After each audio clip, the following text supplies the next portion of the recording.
İşte bir ekmeğe 993'e yiyeceğiz. Bir şey olmaz, belki devlet zengin olur. Tamam. Devlete gitsin. Tamam. Helal etmiyorum. 3167 oldu. Helal etmiyorum. 4100 oldu. Helal etmiyorum. 5100. Helal etmiyorum. Polis yasak dediği tır şoförü dinlemedi, aralarında ceza polemiği çıktı. Devlete gitsin. Tamam.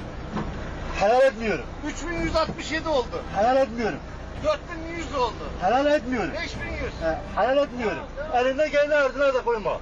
Ekmek almak için yola girdiğini söyleyen tır şoförüne polis geçiş yasak dedi. Şoför dinlemeyince de cezayı hatırlattı. Tamam işte bir ekmeğe 993'e Bir yiyeceğiz. şey olmaz, belki devlet zengin olur. Tamam. Hiç sıkıntı yok. Tamam.